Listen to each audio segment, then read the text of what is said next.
అందరూ కూడా మీ పరిశుద్ధ గ్రంథాలను తీయండి. తిమోతి రాసిన 2వ పత్రిక 4వ అధ్యాయము 7వ వచనాన్ని చదువుకుందాము.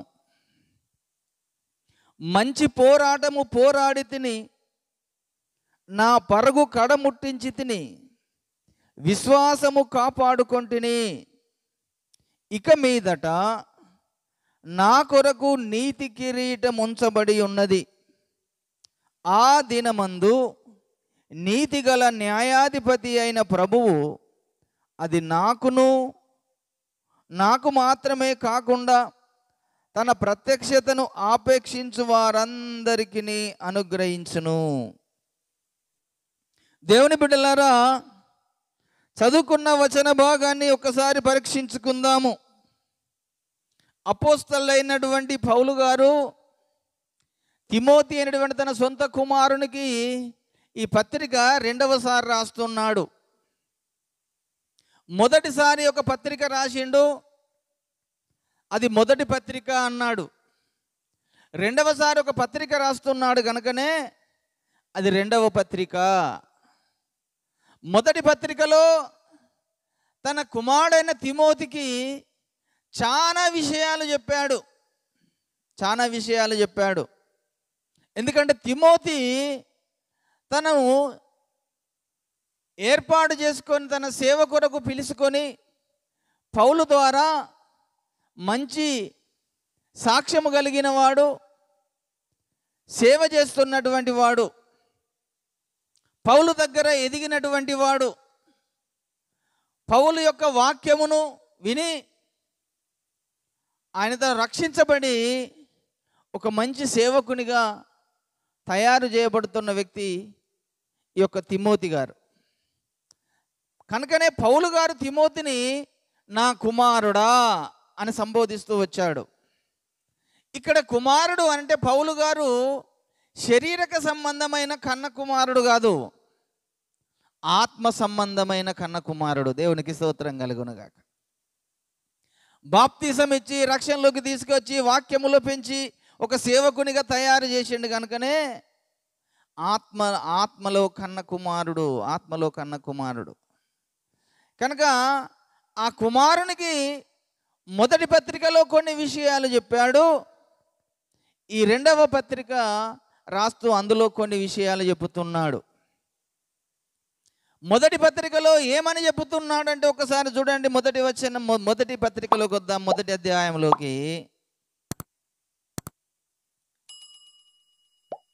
చూడండి.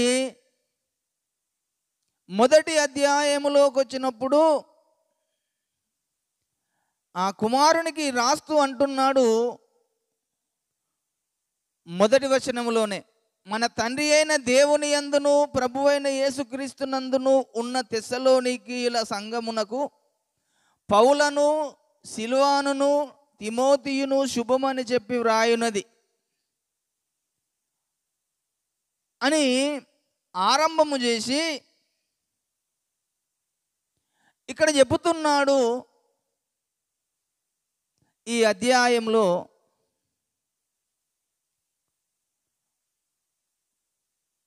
నీవు ఏ విధంగా శ్రమపడాలో, ఏ విధంగా నువ్వు పరిచర్య చేయాలో ఒక మంచి మాదిరికరంగా ఉండుమని ఈ 4వ వచనములో చెప్పుతున్నాడు. అందువలన మీ హింసలన్నింటిలోనూ, మీరు వహించుచున్న శ్రమలలోనూ మీ ఓర్పును విశ్వాసమును చూసి మేము దేవుని సంఘములలో మీ యందు అతిశయపడుచున్నాము. దేవుని కొరకు మీరు శ్రమపడుచున్నారో ఆ దేవుని రాజ్యమునకు మీరు యోగ్యులని ఎంచబడు నిమిత్తము మీరిట్లు ఓర్చుకొనుట దేవుని న్యాయమైన తీర్పునకు ప్రతిష్ఠితమైన సూచన అయి ఉన్నది అన్నాడు. అంటే హింసలను ఓర్చుకోవాలి, శ్రమ పడాలి, ఓర్పు కలిగి ఉండాలి. దేని కొరకట? దేవుని రాజ్యమునకు కొరకు అన్నాడు. దేవుని రాజ్యము కొరకు మీరు ఎన్నో హింసలైనా భరించాలి, శ్రమైనా భరించాలి, ఇబ్బందులైనా భరించాలి, కష్టమైనా భరించాలి, అన్నింటిని ఓర్చుకోవాలి కుమారుడా అని తిమోతికి రాస్తూ అన్నాడు. అలాగనే పౌలు జీవితాన్ని కూడా గుర్తు చేసుకుంటూ పౌలు కూడా ఒకప్పుడు దేవుని నేను సంఘమును హింసించిన వాడును అన్నాడు.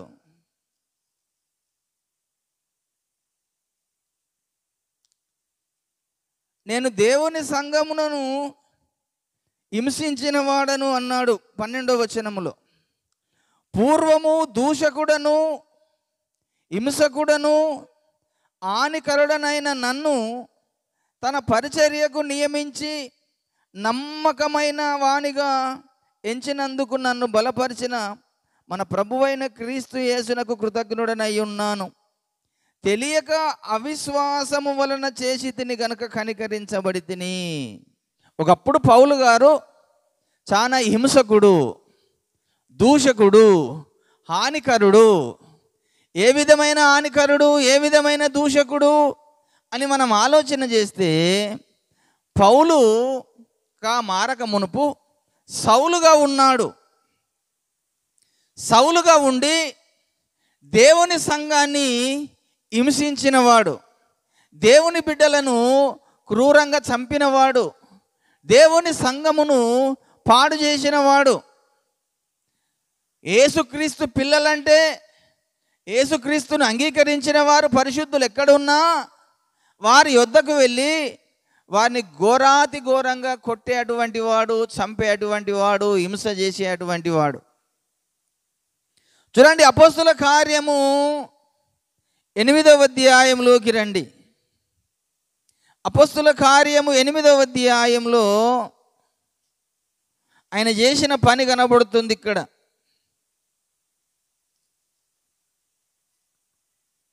అపోస్తుల కార్యం 8వ అధ్యాయం 1వ వచనములో, ఆ కాలమందు యెరూషలేములోని సంఘమునకు గొప్ప హింస కలిగినందున అపోస్తలులు తప్ప అందరూ యూదయ సమరయ దేశములయందు చెదిరిపోయిరి.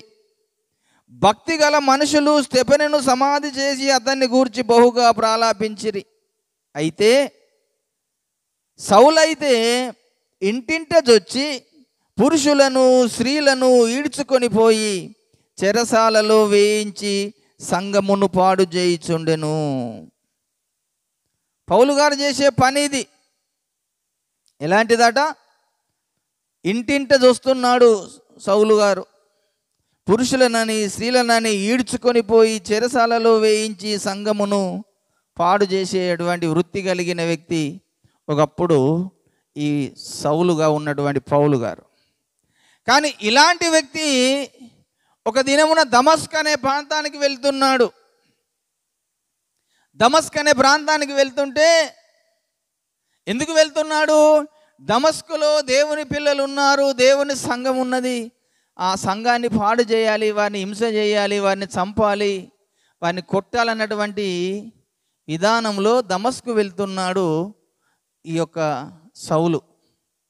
అప్పుడు దేవుడు అతడు ఎప్పుడైతే దమస్కు ప్రాంతానికి దగ్గరికి వెళ్ళినప్పుడు దేవుడు అతన్ని దర్శించాడు. ఆకాశంలో నుంచి ఒక వెలుగు ప్రకాశించి అతనికి దర్శనమిచ్చాడు. అతడు గుర్రం మీద వెళ్తుంటే ఆ వెలుగును చూసి కింద పడిపోయాడు. ఆ వెలుగును చూసి తన 2 నేత్రములు మూయబడిపోయినాయి, కనబడకుండా అయిపోయాయి. అప్పుడు కింద పడి ఉంటే అప్పుడు మాట్లాడుతున్నాడు. ఆ వెలుగులో నుంచి దేవుడు యేసయ్య మాట్లాడుతున్నాడు, సౌలా సౌలా నా కుమారుడా అన్నాడు. ఈయన చేస్తున్న పని ఏంటిది? తన బిడ్డలని హింస చేస్తున్నాడు, తన పిల్లలని కొడుతున్నాడు, తన సంఘాన్నంతా పాడు చేస్తున్నాడు. కానీ దేవుడు దర్శనం ఇచ్చినప్పుడు, దేవుడు మాట్లాడుతున్నప్పుడు సౌలు గారిని ఏమని సంబోధించాడు? నా కుమారుడా. చూడండి, దేవుని యొక్క ప్రేమ అంతగా అదే కోణములో మన పిల్లలను ఎవరైనా హింస చేస్తే నువ్వు ఏ విధంగా మాట్లాడతావు? నా కుమారుడు అనగలుగుతావా? నా కుమార్తె అనగలుగుతావా? అంటామండి అలా. అతని మీద శత్రుత్వం పెంచుకుంటాం, అతని మీద కోపం పెంచుకుంటాం. నా పిల్లల్ని కొడతావా అనుకుంటా రకరకాలుగా కోపములు ద్వేషాలు పెంచుకొని అతని మీద తిరుగుబాటుతనం చేస్తుంటాం. కానీ దేవుడేమంటున్నాడు? నా కుమారుడా సౌలా అన్నాడు. అనగానే ఈయన గర్వంతో ఉన్నాడు, ఎవడు నువ్వు అంటున్నాడు. అప్పుడు అంటున్నాడు ప్రభు మళ్ళీ దర్శనమిచ్చి, నీవు హింసించుచున్న క్రీస్తును. దేవునికి స్తోత్రం కలుగునుగాక. అతడు హింసించింది ఎవరిని? తన సంఘాన్ని, తన పిల్లల్ని హింసించాడు సౌలు గారు. కానీ యేసయ్య ఏమంటున్నాడు? నీవు హింసించుచున్న క్రీస్తుని. కనుక క్రీస్తుని అతడు తన సంఘాన్ని హింసిస్తే యేసయ్యని హింసించినట్టట. తన సంఘాన్ని ఎవరైనా సంఘాన్ని దూషిస్తే, విశ్వాసిని దూషిస్తే దేవుణ్ణి దూషించినట్టు. నీ సహోదరులలో ఎవరినొకరిని దూషించినవనుకో, నీకు తెలియకుండా నువ్వు ఎవరిని దూషించినట్టు? యేసయ్యను దూషించినట్టు. అలాగనే అతడు చేస్తున్న సంఘాన్ని హింసిస్తుంటే యేసయ్య అంటున్నాడు, అయ్యా నన్ను ఎందుకు హింసిస్తున్నావు అన్నాడు. అంటే దేవుని పిల్లల జోలికి ఎవరైనా వస్తే వారికి తెలియకుండానే వారు దేవునితోనే పోరాడుతున్నారు అని అర్థం, దేవుణ్ణి హింసిస్తున్నారనే అర్థం. కనుక దేవుని పిల్లలని ఎప్పుడు ఎవరైనా కానీ దూషించొద్దు, ద్వేషించొద్దు, కోపగించుకోవద్దు, అసూయ పెంచుకోవద్దు. అలా పెంచుకుంటే నీకు తెలియకుండానే యేసయ్య నేను దూషిస్తున్నావు. ఇక్కడ సౌలేమో సంఘాన్ని హింసిస్తుంటే యేసయ్య నన్ను హింసిస్తున్నావేంది కుమారుడా అన్నాడు. అప్పుడు అతని కళ్ళు పోయాయి. తీసుకెళ్ళి అతడు ఒక వీధిలో, తారసనే వాడ వీధిలో ఇంటిలో ఉంచాడు. అప్పుడు ప్రభు మళ్ళీ అక్కడ ఒక మంచి నీతిమంతుడు అయినటువంటి అననీయ అనే ఒక వ్యక్తి ఉన్నాడు. అతనికి దర్శనమిచ్చి చెబుతున్నాడు, అననీయ నీ వెళ్ళి సౌలుకు వెళ్ళి ప్రార్థన చేయి. అతడు 3 రాత్రుల పొంటి గుడ్డివాడైపోయాడు, అతనికి నిన్ను కన్నులిస్తాను అన్నాడు. అప్పుడు అననీయ అంటున్నాడు, ప్రభువా అతడు నీ సంఘాన్ని హింసించిన వాడని విన్నాను, అతడు నిన్ను నీ సంఘాన్ని నీ పిల్లల్ని దూషించిన వాడని నేను విన్నాను, కనుక అతనితో నేను ఎలా వెళ్ళి ప్రార్థన చేయాలి అని అననీయ యేసయ్యతో ప్రభుతో చెప్పినప్పుడు అప్పుడు ఒక మాట చెప్పాడు ప్రభు, అతడు నేను ఏర్పాటు చేసుకొనిన నా సాధనము.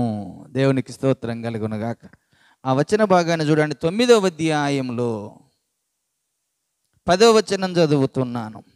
దమస్కులో అననీయ అని ఒక శిష్యుడు ఉండెను. ప్రభువు దర్శనమందు అననీయ అని అతన్ని పిలువగా అతడు, ప్రభువా ఇదిగో నేను ఉన్నానెను. అందుకు ప్రభువు, నీవు లేచి తిన్నని అనబడిన వీధికి వెళ్ళి యూదా అనువాని ఇంట తారసువాడైన సౌలు అనువాడు కొరకు విచారణ చేయము, ఇదిగో అతడు ప్రార్థన చేయుచున్నాడు అన్నాడు. అతడు అననీయ అను ఒక మనుషుడు లోపలికి వచ్చి తాను దృష్టి పొందినట్లు తల మీద చేతులుంచుట చూసి ఉన్నాడని చెప్పాను. అందుకు అననీయ, ప్రభువా ఈ మనుషుడు యెరూషలేములో నీ పరిశుద్ధులకు ఎంతో కీడు చేసి ఉన్నాడని అతని గురించి అనేకుల వలన వింటిని. ఇక్కడను నీ నామమును బట్టి ప్రార్థన చేయుచున్న వారందరినీ బంధించుటకు అతడు ప్రధాన యాజకుల వలన అధికారము పొంది ఉన్నాడని ఉత్తరం ఇచ్చాను.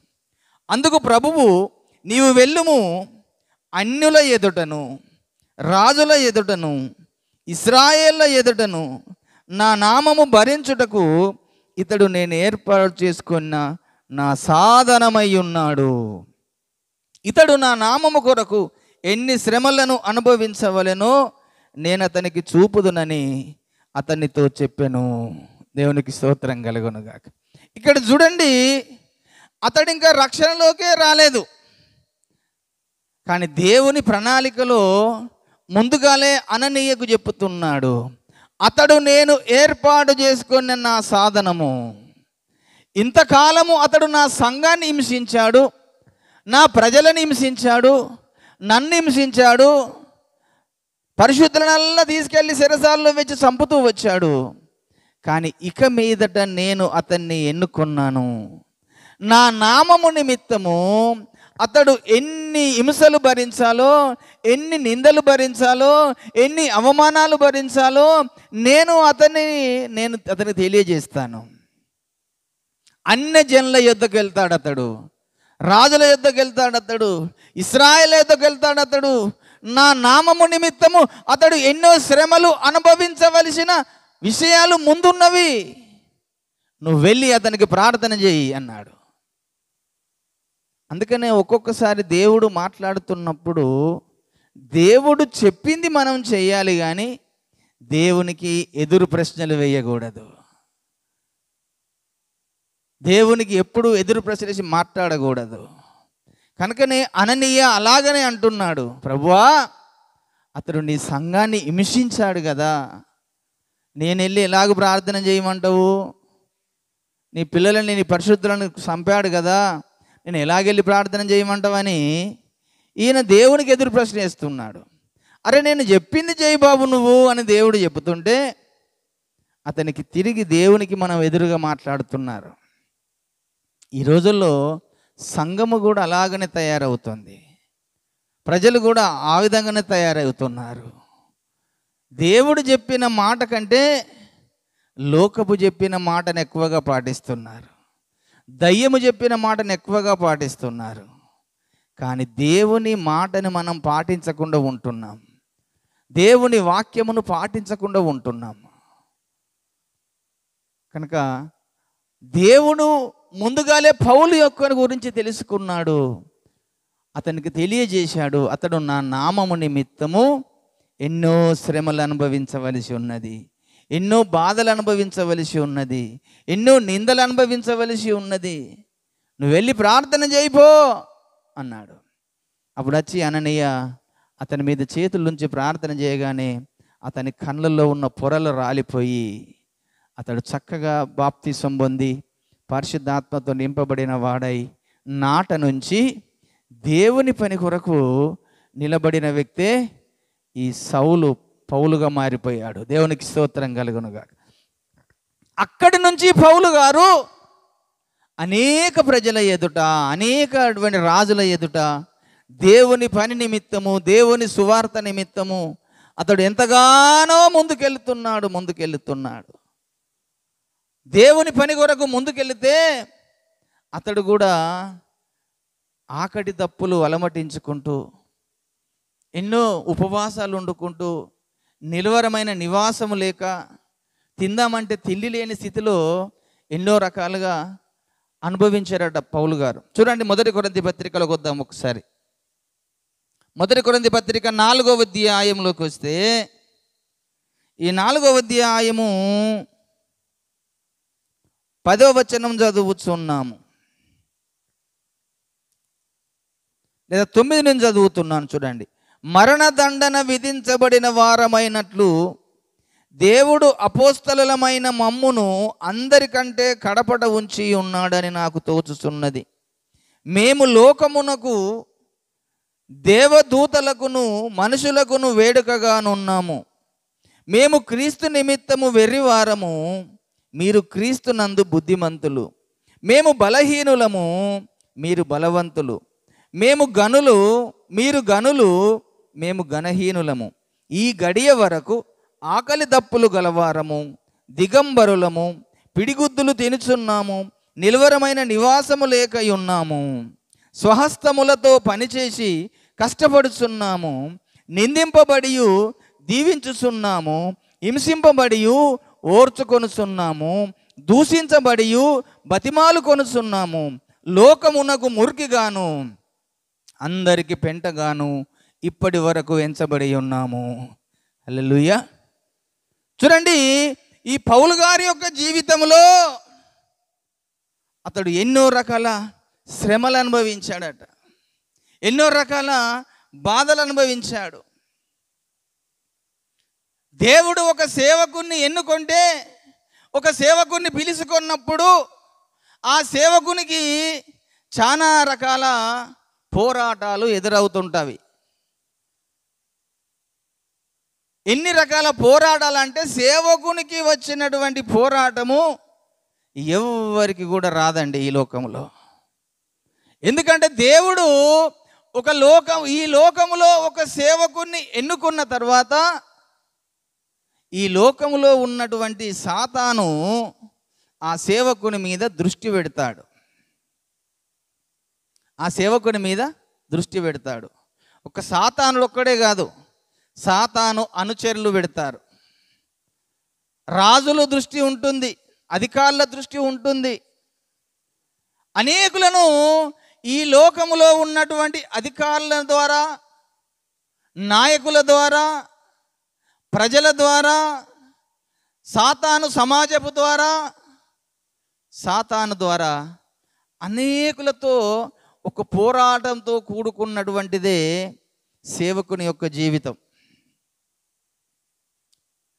సేవకులు పైన మీద మంచిగా కనబడుతున్నారు అనుకుంటారు, కానీ సేవకునికి ఉన్నన్ని కష్టాలు ఎవరికి కూడా ఉండయి. ఎందుకు అనంటే సేవకుడు పోరాడుతున్నది దేని కొరకు అంటే సాతానుతో మొదటి పోరాటం. సేవకుడు పోరాడే పోరాటము సాతానుతో పోరాటము, వాని దూతలతో పోరాటము, అధికారులతో పోరాటము, రాజులతోని పోరాటము, లోకముతోని పోరాటము.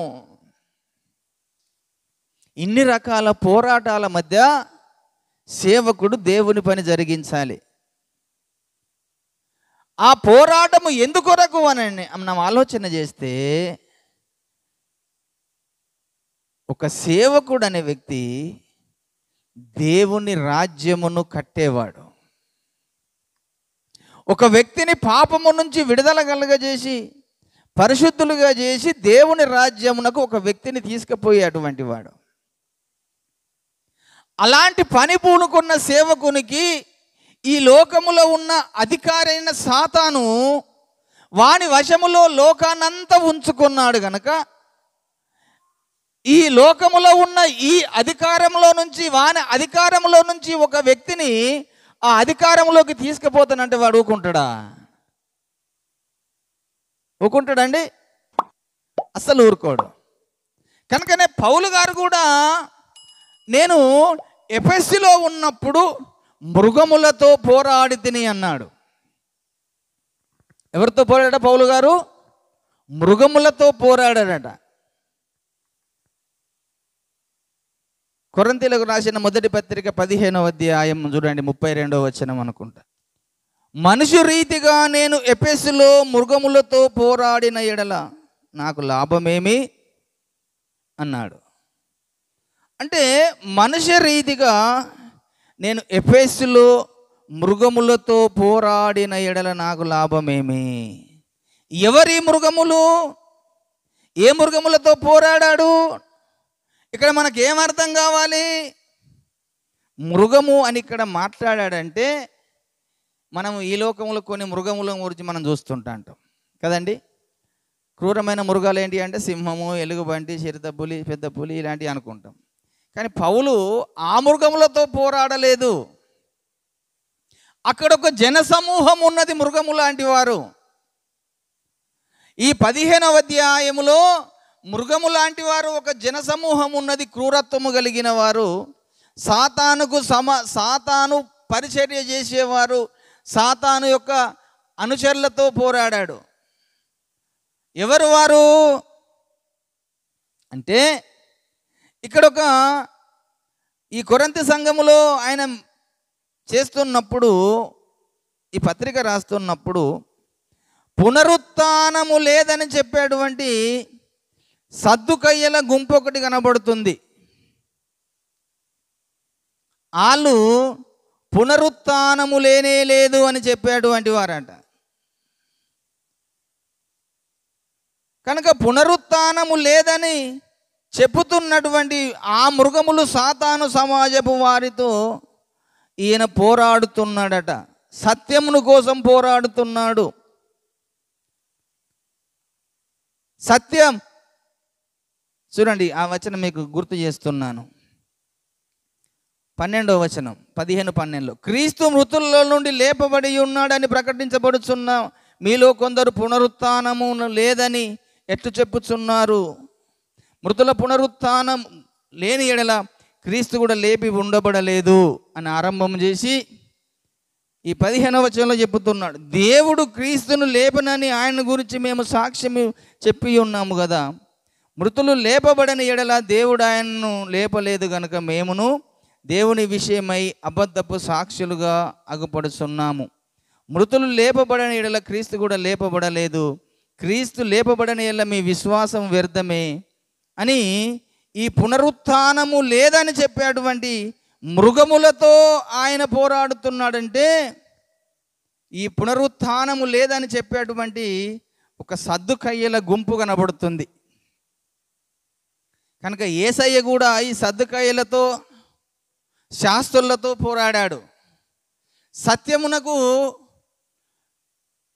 విరోధముగా ఒక గుంపు భూలోకంలో తయారవుతుంది, వారితో పోరాడాడట యేసయ్య కూడా.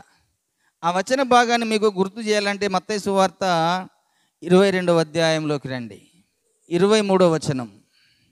పునరుత్థానము లేదని చెప్పేటి సద్దుకయ్యలు ఆ దినమున ఆయన యొద్దకు వచ్చి, బోధకుడా, ఒకడు పిల్లలు లేకయే చనిపోయిన ఎడల అతని సహోదరుడు అతని భార్యను పెళ్లి చేసుకొని తన సహోదరునికి సంతానము కలుగజేయవలనని మోషే చెప్పెను అని ఈ విధానంలో అడుగుతున్నారు ఈ సద్దుకయ్యలు లాంటి వారు.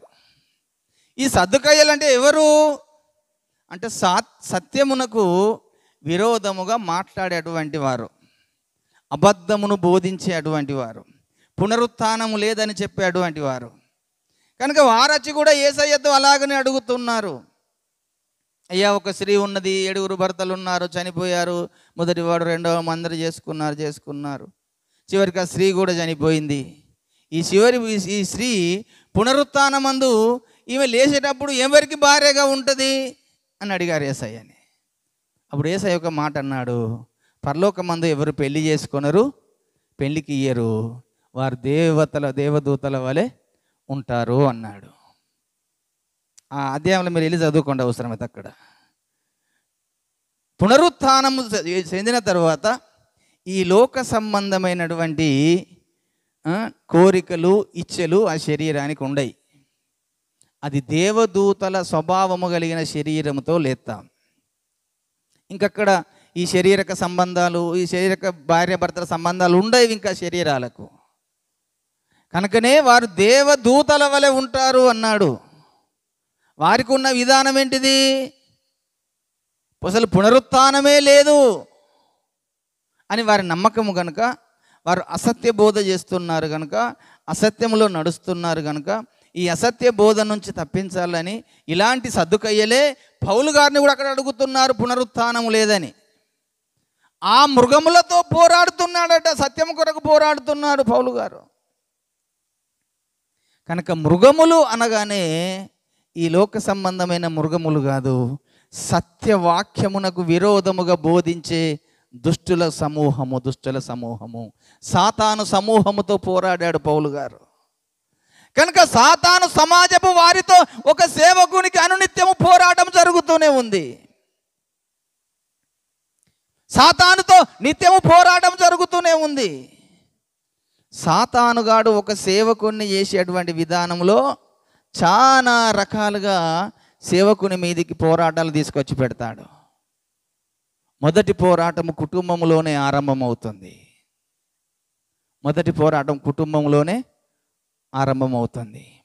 ఆ కుటుంబంలో ఒకరి మీదికి ఒకరికి కోపాలు రేపుతాడు. ఏదైనా తోటలో మనకు మొట్టమొదటిసారి కనబడుతుంది మొదటి కుటుంబంలో పోరాటం ఏ విధంగా జరిగిందో. కయ్యూను ఏబేలు ఇద్దరు ఒకటే కుటుంబంలో ఉన్నటువంటి వారు. కయ్యూనులో దుష్టుడు దూరాడు, ఏబేలుని అన్యాయంగా చంపించాడు. అలాగనే మోషే కుటుంబంలోకి కూడా వచ్చాడు. మోషే దేవునికి గొప్పగా పరిచర్య చేసిన వ్యక్తి. కానీ మోషే కుటుంబంలో నుంచి ఎవరు కూడా మళ్ళీ ముందుకు వెళ్ళి సేవ చేయలేదు, పని చేయలేదు. కారణం ఏంటిది? దేవునికి విరోధముగా తయారు చేశాడు దుష్టుడు వారి కుటుంబంలో దూరి. కనుకనే మోషే చనిపోయే సమయానికి నూను కుమారుడైన యెహోషువ మీద నీ చేతులు ఉంచయ్యా మోషే అని దేవుడే చెప్పాడు. ఎందుకంటే తన కుటుంబంలో ఎవరు కూడా దేవునికి ఇష్టానుసారంగా లేరు. దేవుని మీద తిరుగుబాటుతనం స్వభావం చేసేవారు, క్రూరత్వముగా తయారవుతున్నారు. ఒక సేవకుని కుటుంబంలో ఆ కుటుంబంలో ఉండేవారే దేవుని భయభక్తులు గల వారుగా ఉండలేకపోతున్నారు. మోషే గొప్పగా సేవ చేశాడు. మన పరిశుద్ధ గ్రంథాన్ని మనం చూసినట్టయితే ఏలి కుమారులు కూడా, ఏలి గొప్ప గొప్ప పరిచర్య చేశాడు. కానీ ఏలి కుమారులంతా పాపం చేసుకుంటూ వచ్చారు. ఆ కుటుంబంలో కూడా ఎవరు కూడా దేవుని పని చేయడానికి లేకుండా ఆ కుటుంబాన్ని అంత చిన్న భిన్నం చేశాడు. సమూయేలు కూడా గొప్ప గొప్ప ప్రవక్తగా పనిచేశాడు. కానీ సాతానుడు సమూయేలు కుటుంబంలో నుంచి కూడా ఎవరిని కూడా మళ్ళీ ముందుకు తీసుకెళ్ళలేదు. ఆ కొడుకులందరినీ కూడా పట్టి పాపములో పడేశాడు. దావీదు కుటుంబంలో కూడా అనేకులు పడిపోయారు, ఒక్క సొలొమోను తప్ప. అంటే వాడు చేసే పని మొదటిగా కుటుంబం మీద దాడి చేస్తాడు, కుటుంబంలో మనశ్శాంతి లేకుండా చేస్తాడు, కుటుంబంలో నెమ్మది లేకుండా చేస్తాడు, కుటుంబం మీద నుంచి ఒక వ్యతిరేకత తీసుకొచ్చి పెడతాడు. యోబు కుటుంబం ఒకసారి ఆలోచన చేస్తే, యోబు చక్కగా దేవునికి ఇష్టడుగా నడుస్తున్నాడు. కానీ కుటుంబంలో పిల్లలందరూ చచ్చిపోయినప్పటికీ భార్యలో దూరి సేవకునికి విరోధంగా తయారు చేసింది. ఇకనైనా నీ యథార్థతని విడిచిపెట్టి మరణముగా అన్నదట. అంటే దేవుని బిడ్డలారా, ఒక సేవకుడు ఈ లోకములో దేవుని పని కొరకు దేవుడు ఎన్నుకున్నాడంటే ఆ సేవకునికి మీద సాతానుడు బాగా పని చేస్తుంటాడు. ఆ సేవకుని మీద చాలా వ్యతిరేకతలు తీసుకొచ్చి పెడతాంటాడు. ఇంకొక కుటుంబము, సంఘం అనే కుటుంబంలో నుంచి కూడా సేవకుని మీద వ్యతిరేకతలు తీసుకొచ్చి పెడతా అంటాడు. హల్లెలూయా. ఒకటేమో తన సొంత కుటుంబంలోంచి వ్యతిరేకతలు తీసుకొస్తాడు, రెండవది సంఘం అనేటువంటి కుటుంబంలో నుంచి కూడా సేవకునికి వ్యతిరేకంగా తీసుకొచ్చి పెడతా అంటాడు. యేసు ప్రభు ఒక సంఘం అనే కుటుంబాన్ని కట్టి 12 మంది అపోస్తలులను ఎన్నుకుంటే అందులో ఒకడు ఇస్కరియోతు యూదని లేపుకున్నట్టుగా సంఘములో ఉండి కూడా కొందరిని సేవకుని మీదకి వ్యతిరేకంగా తీసుకొచ్చి పెడతా అంటాడు. సేవకునికి సేవ చేస్తున్న సందర్భాలలో ఆ పౌలు గారు అదే సాక్ష్యం చెప్తున్నాం. చదువుకున్న కొరింథీ పత్రికలో ఏమని చెప్పాడట? అతనికి నిలువరమైన నివాసములు లేవు అన్నాడు. తిందామంటే ఆకలి దప్పులు కలిగేరున్నారట. ఎంత చక్కగా ఇక్కడ రాశాడు చూడాడు. అతడు ఎన్ని హింసలు పడ్డాడో చెబుతున్నాడు ఇక్కడ పౌలు గారు. ఈ గడియ వరకు ఆకలి దప్పులు గలవారము, దిగంబరులము, పిడిగుద్దులు తినుచున్నాము, నిలువరమైన నివాసములు లేకయున్నాము, స్వహస్తాలతో పనిచేసి కష్టపడుచున్నాము, నిందింపబడియు దీవించుచున్నాము, హింసించబడియు ఓర్చుకొనుచున్నాము, దూషించబడియు బతిమాలు కొనుచున్నాము, లోకమునకు మురికిగాను అందరికి పెంటగాను ఇప్పటి వరకు ఎంచబడి ఉన్నాము అన్నాడు. ఎందుకయ్యా ఇన్ని శ్రమలు అతనికి? దేని కొరకు అతన్ని శ్రమలు పడాలి? అతడు ఒకప్పుడు రాజ కుటుంబంలో పుట్టినటువంటి వాడు. అతనికి అన్ని రకాలుగా సమృద్ధిగా ఉన్నవి, అన్నిటిని విడిచిపెట్టుకున్నాడు. ధర్మశాస్త్రములో ప్రావీణ్యత కలిగిన వాడు, ధర్మశాస్త్రం అంతా క్షుణ్ణంగా గమాలియల దగ్గర నేర్చుకున్నవాడు. దేవుని పని నిమిత్తము బయటకు వచ్చాడు. దేవుడు పిలుచుకున్నాడు కనుక బయటకు వచ్చాడు. ఆ దేవుని పని చేస్తుంటే అతనికి ఆహారం లేకుండా ఉన్నదట. కొన్ని సందర్భంలో ఆహారం పెట్టేవారు కరువు అయిపోతున్నారు. రకరకాలుగా పిడిగుద్దులు తింటున్నాడట. నిర్వలమైన నివాసం లేక ఉన్నాడట. అందరి చేత దూషించబడుతున్నారు, దేశించబడుతున్నాడట. ఎందుకు దూషించబడుతున్నాడు? ఎందుకు హింసించబడుతున్నాడు? ఎందుకు అందరి రకాలుగా బాధపడుతూ? దేని కొరకు అంటే పౌలు గారు, దేవుడు నాకు అప్పచెప్పిన పనిని నేను సక్రమంగా నిర్వర్తించాలి. ఎన్ని రకాల నేను దూషించబడ్డా, ఎన్ని రకాల హింసించబడ్డా, నాకు ఈ లోకంలో ఆకలి తప్పులు లేకున్నా ఆ కడుపు ఎంత మార్చుకున్నాడో ఆయన. అందుకే ఆ మాట రాస్తున్నాడు. ఆకలి దప్పులు కలిగి ఉన్నాము. సేవకులకు వాస్తవం చెప్పాలంటే సరైన సమయానికి తిండి ఉండదండి. సేవకుడు సరిగా సుఖంగా నిద్రపోడండి ఎప్పుడు. సేవకునికి సరైన సమయంలో తిండి తిందామంటే తిండి దొరకదు, నిద్రపోదామంటే నిద్ర ఉండదు. అలమటిస్తూ ఉంటాడు ఒక్కొక్క సందర్భంలో. చాలా కష్టంతో కూడుకున్నది సేవ అంటే. సేవ అంటే సుఖము కాదు, కష్టంతో కూడుకున్నది సేవ. ఒకవేళ సాతాను సమాజపు వారు తన మీద దాడి చేస్తుంటారు, మాంత్రికులు దాడి చేస్తుంటారు, సాతాను అనుచరులు దాడి చేస్తుంటారు, లోకము దాడి చేస్తుంటారు. అన్నిటినీ ఎదుర్కొంటూ నిలబడేదే సేవ. స్వహస్తాలతో పని చేస్తున్నాడు, ఆకలికి తట్టుకోలేక, దాహం అతనికి సరైన సమయంలో నీళ్లు దొరకక, తిండి దొరకక ఉపవాసాలు చేశాడట. నిలువరమైన నివాసము లేక ఉన్నాడట. ఎన్నో రకాలుగా దూషించబడుతున్నాడు, హింసించబడ్డాడు. పిడిగుద్దులు ఎన్నోసార్లు గుద్దారు పౌలు గారిని. ఆయన ఓర్చుకున్నాడు, ఓర్పు కలిగి ఉన్నాడు, సహనము కలిగి ఉన్నాడు. ఎందుకు అతడు అంతగా ఓర్చుకొని ఉండాలంటే దేవుడు తనను పిలుచుకున్నాడట. దేవునికి స్తోత్రం కలుగును గాక. దేవుడు ఏర్పాటు చేసుకున్నాడు గనక, దేవుని పని నిమిత్తము, దేవుని రాజ్యం నిమిత్తము, దేవుని నామ ఘనత కొరకు, దేవుని నామ మహిమ కొరకు ఆయన ఎన్నో రకాలుగా శ్రమలు అనుభవించుకుంటూ సేవ చేశాడు. ఎన్నో పోరాటాల మధ్య సేవ చేశాడు. రకరకాలుగా అటువంటి పరిస్థితులు ఎదురైనప్పటికీ ఆ పరిస్థితుల గుండా అతడు వెళ్ళుకుంటూ కూడా ఏమాత్రము భయపడలేదు, దిగులు పడలేదు. ఎన్నో రకాలుగా తనకు ఉపద్రవములు వచ్చాయి. సముద్రాల మీద ఎన్నోసార్లు ప్రయాణం చేశాడు, రాజుల దగ్గరికి వెళ్ళాడు, అధికారుల దగ్గరికి వెళ్ళాడు, చెరసాలలో వేయబడ్డాడు.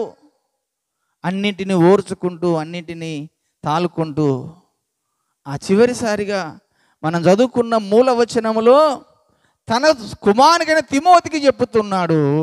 ఇది మనం చదువుకున్న మూలవచనం. తన జీవితంలో జరిగిన పోరాటం గురించి చెబుతూ ఈ చదువుకున్న వచన భాగంలో చెబుతున్నాడు.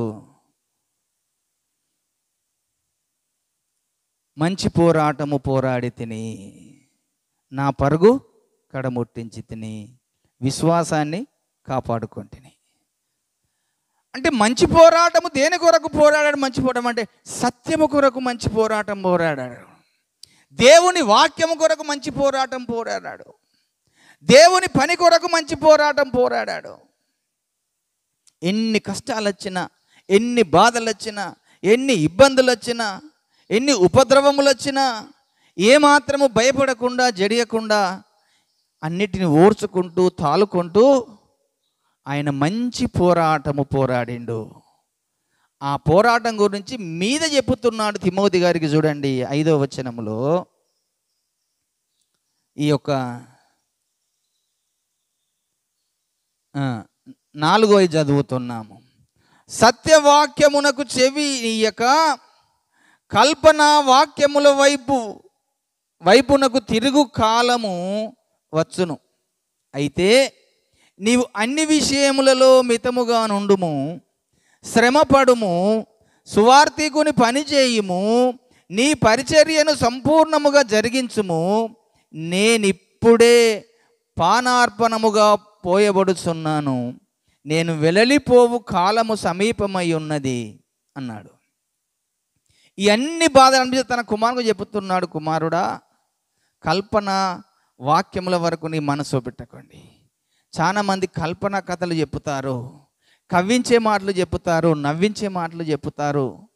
ప్రజల ద్వారా మేలు పొందించే విధంగా సంఘములలో చాలా కల్పన కథలు చెప్పి కవ్వించేవారుగా, నవ్వించేవారుగా చెప్పుకుంటూ ప్రజలని సత్యము నుంచి తొలగిపోయించే ప్రమాదం ఉన్నది కనుక నీవు సత్యము నుంచి తొలగిపోకు, వాక్యము నుంచి తొలగిపోకు.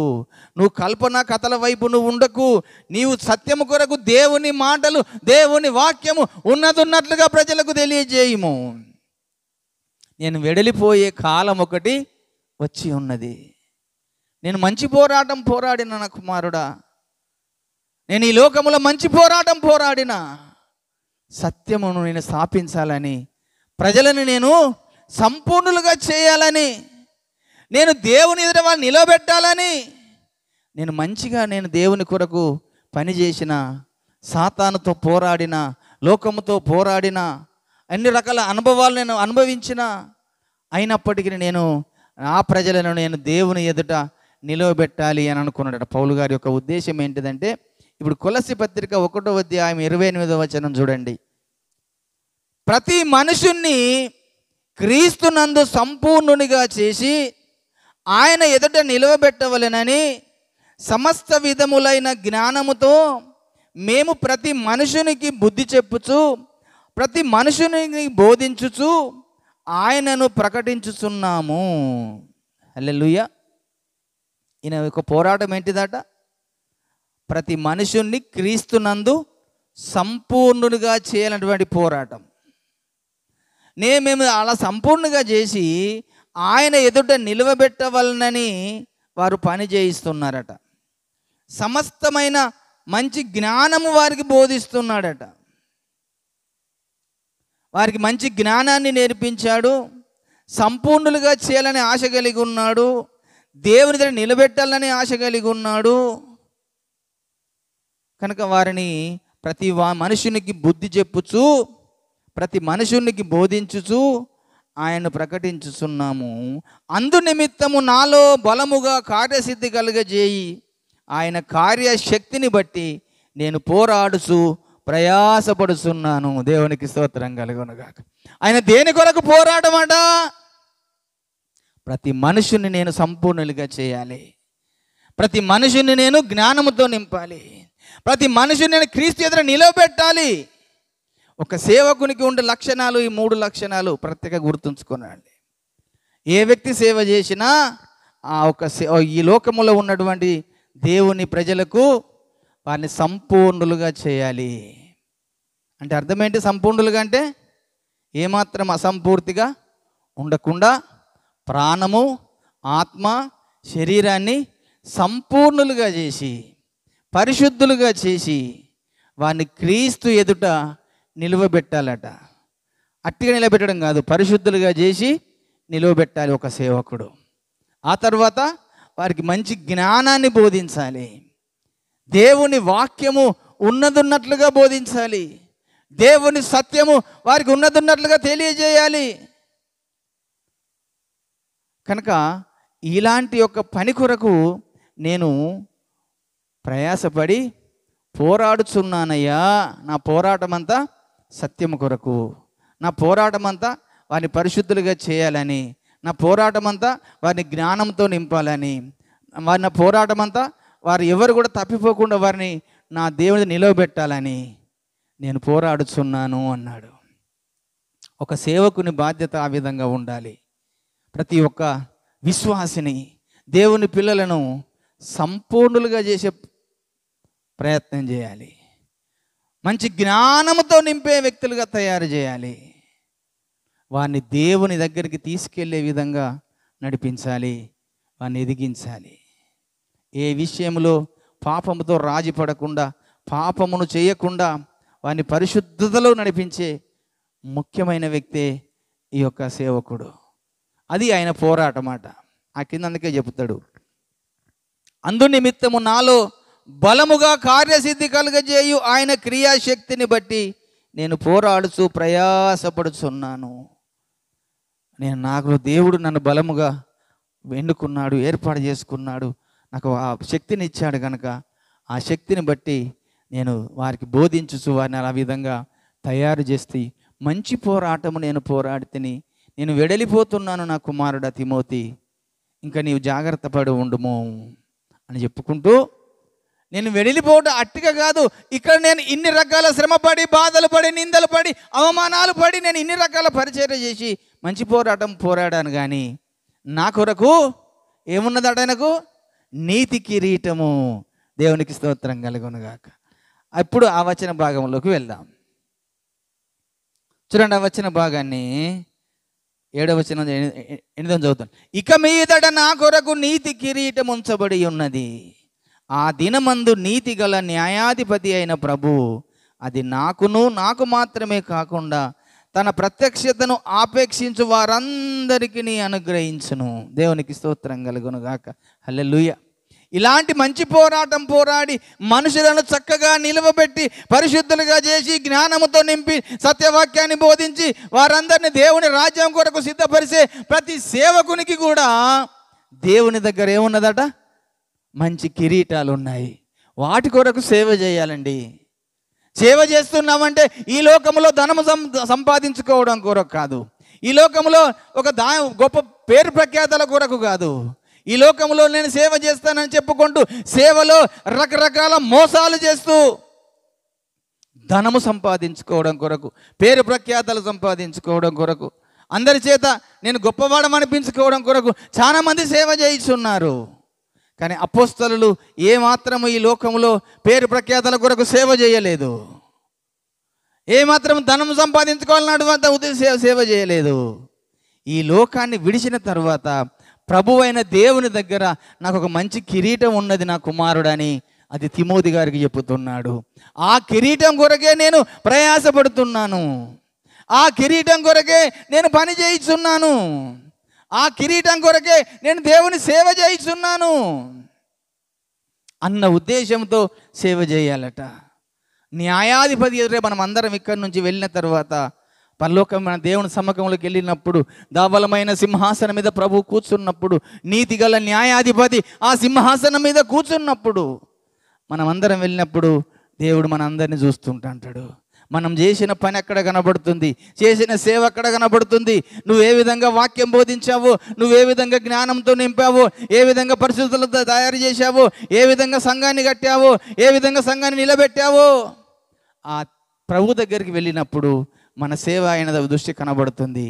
దాన్ని బట్టి ఆయన మనకు మంచి కిరీటము ధరింపజేసి, బలానా నమ్మకమైన మంచి సేవ కూడా నా కొరకు నువ్వు మంచి ప్రయాసపడి, ఎన్నో రకాలుగా హింసలు పడి, నా కొరకు నిందలు పడి, అవమానాలు పడి, ఆకలి తప్పులు కలిగి ఎన్నో రకాల నా కొరకు మంచి పరిచయం చేసావు కదా నాకు సేవ కూడా, ఇదిగో నీకు నేను ఇస్తున్నాను, ఈ కిరీటం పెట్టుకో అని ప్రభు దగ్గర కిరీటమును పెట్టుకునే ధన్యత కొరకు ఈ లోకంలో మనం సేవ చేయాలి. హల్లెలూయా. అంతే తప్ప కానీ ఈ లోకంలో సేవ చేస్తున్నామంటే ఈ లోకము ఏదో సంపాదించుకోవడం కొరకు కాదు. కనుక పౌలు గారు ఇంకొక మాట చెప్పాడు చూడండి. ఇంత గొప్పగా పౌలు పరిచర్య చేస్తుంటే ఈ పౌలు గారిని ఎక్కడ పడగొట్టాలని తన వెంట ఎప్పటికీ ఒక సింహము తిరుగుతూనే ఉందట. తను ఎక్కడ తప్పు దొరుకుతుందో, ఎక్కడ పట్టుకోవాలో, ఎక్కడ మింగాలో అని ఒక సింహము తను తిరుగుతూనే ఉందట. అదే 2వ తిమోతి పత్రికలు 4వ అధ్యాయం 17వ వచనం చూడండి. అయితే నా ద్వారా సువార్త సంపూర్ణముగా ప్రకటించబడు నిమిత్తమును అన్యజనులందరూ దాని విను నిమిత్తమును ప్రభువు నా పక్కన నిలిచి నన్ను బలపరిచెను గనుక నేను సింహము నోట నుంచి తప్పించబడి తిని. ఏంటిదట? ఈయన ద్వారా సువార్తను సంపూర్ణముగా ప్రకటించబడాలని ఉద్దేశము కలిగి అన్యజనులందరూ దాని విను నిమిత్తము అన్నాడు. అంటే సువార్త ఎవరికి చెప్పాలండి? మనము అన్యజనులకు వెళ్ళి సువార్త చెప్పాలి, అన్యజనులకు దేవుని రక్షణ కోసం చెప్పాలి, అన్యజనులకు దేవుని ప్రేమ కొరకు చెప్పాలి. ఆ అన్యజనుల దగ్గరికి వెళ్ళి దేవుని వాక్యం చెప్పి వాళ్ళని సత్యములోకి నడిపిస్తే మంచిదా, లేదా అన్యజనులు కాకుండా విశ్వాసులకే వాక్యం చెప్పి విశ్వాసుల దగ్గరికి వెళ్ళి విశ్వాసులకే వాక్యం చెప్పి వారిని బలపరచడం మంచిదా? కనుకనే సేవలో 2 కోణాలు ఉంటాయి. ఒకటేమో సంఘములో ఉన్నటువంటి సంఘానికి బోధించే బోధలు చేసే సేవకులు కొందరు ఉంటారు, అన్యజనులకు ప్రత్యేకంగా ఏర్పాటు చేయబడి నశించిపోతున్నటువంటి వారికి సువార్తను చెప్పే సేవకులు కొంతమంది ఉంటారు. కనుక దేవుడు ఎవరి సేవను ఎక్కువగా ప్రేమిస్తాడంటే అన్యజనుల దగ్గరికి వెళ్ళి సువార్త చేసి వారిని రక్షించే ప్రయాసపడుతున్న సేవకుని పక్కనే ప్రభువు నిలిచి ఉంటాడట. దేవునికి స్తోత్రం కలుగునుగాక. ఎందుకు అనంటే ఈ అన్యజనులు ఎవరి సంబంధులు? దుష్టుని సంబంధులు కదండి. అన్యజనులందరూ ఎవరి సంబంధులు? దుష్టుని సంబంధులు.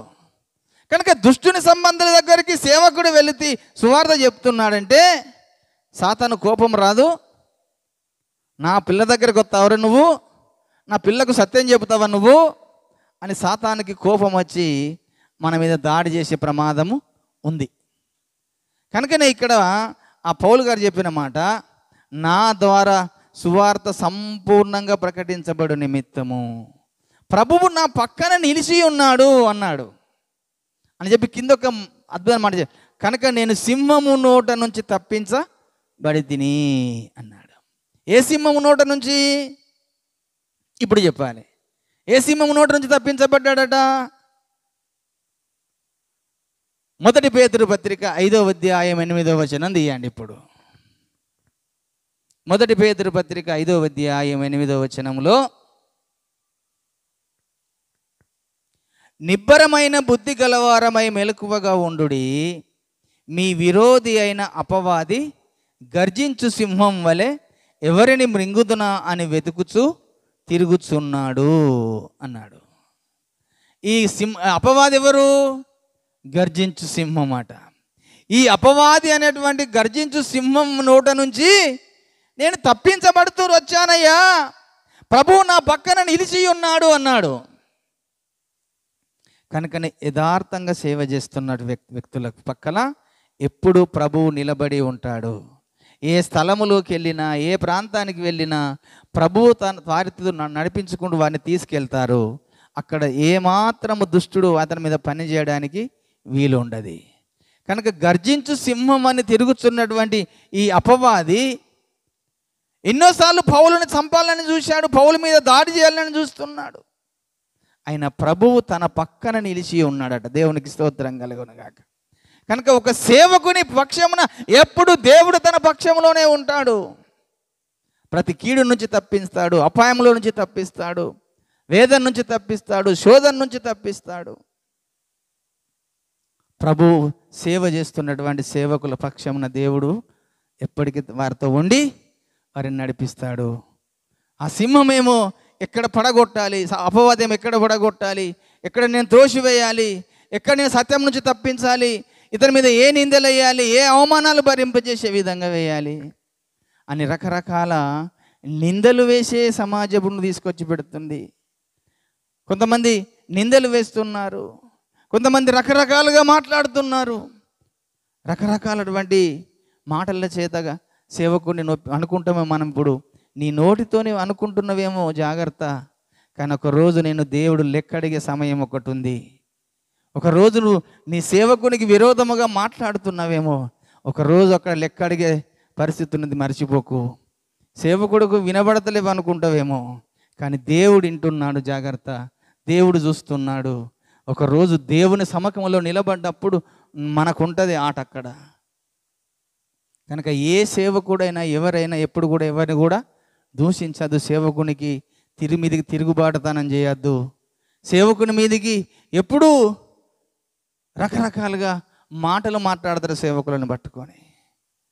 కానీ సేవకుడు అంటే ఒక దేవుని ప్రతినిధి, దేవుని ప్రతినిధి, దేవుడు ఏర్పాటు చేసుకున్నవాడు, దేవుడు తన పని కొరకు నియమించుకున్నవాడు, దేవుడు తనతో మాట్లాడి తన మాటల్ని ప్రజలకు బోధించేవాడు, ప్రజల్ని సత్యంలో నిలబెట్టేవాడు, ప్రజలని సంపూర్ణంగా చేసేవాడు, ప్రజలని దేవుని రాజ్యంలోకి నడిపించే వ్యక్తి.